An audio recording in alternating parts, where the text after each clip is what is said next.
یہ اسٹوری جو اس وقت میں شیئر کر دوستوں، میں دن میں 2 اسٹوریز آپ لوگوں کے ساتھ شیئر کرتی ہوں، ایک 10:30 بجے، ایک بجے تک، 12:30 سے لے کر 1 بجے تک ایک اسٹوری شیئر کرتی ہوں۔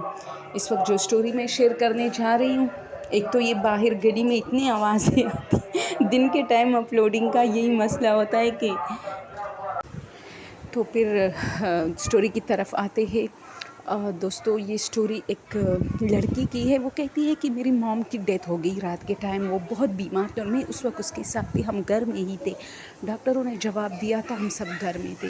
تو جب میری ممی کی ڈیتھ ہو رہی تھی نا، تو میں نے دیکھا کہ رات کو جب میں اس کے ساتھ سوئی ہوئی تھی، اس کی مطلب طبیعت ٹھیک تو نہیں تھی، لیکن رات کو میں اس کے ساتھ سو گئی، تو وہ بار بار واش روم کی طرف دیکھ رہی تھی۔ تو میں نے ان سے کہا امی کیا تمہیں مطلب کوئی واش روم جانا ہے، کوئی مسئلہ ہے؟ تو اس نے کہا نہیں، وہاں واش روم کے قریب کوئی کڑا ہے۔ تو میں نے دیکھا کوئی نہیں تھا، خیر میری امی بیمار تھی، تو میں نے سوچا چلو یہ بیمار ہے۔ ساری رات میری امی ڈسٹرب رہی اور وہ کبھی کمرے کے ایک کونے میں، کبھی دوسرے کونے میں، کبھی واش روم کے سامنے۔ میں نے کہا امی کیا بات ہے، مجھے بتاؤ۔ وہ بہت تکلیف میں، اس نے کہا یہ کون ہے، یہ کون ہے؟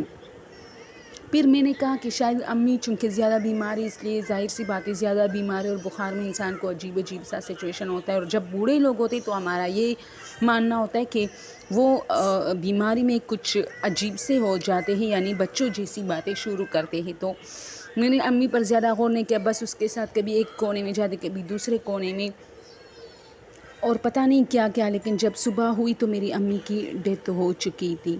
تو وہ کہتی وہ رات اب میں سوچتی ہوں کہ کتنی خوفناک تھی، کہ اسے کیا نظر آ رہا تھا، وہ مجھے بار بار کہتی یہ کون کڑا ہے۔ تو جب میں اب یوٹیوب پر مطلب ایسی ویڈیوز دیکھتی ہوں یا کسی اور چینل پر میں ویڈیوز دیکھتی ہوں، یوٹیوب پر کوئی بھی ویڈیو ڈال کے اس طرح کے موت کے ٹائم انسان کو کچھ نظر آتا ہے، یہ وہ، تو میری رونگٹے کر دی، کیونکہ اس وقت مجھے سمجھ نہیں آ رہی تھی، میں چھوٹی سی 14-15 سال کی لڑکی تھی، لیکن اب مجھے سمجھ آتی ہے کہ میری امی کو شاید موت کا فرشتہ نظر آ رہا تھا۔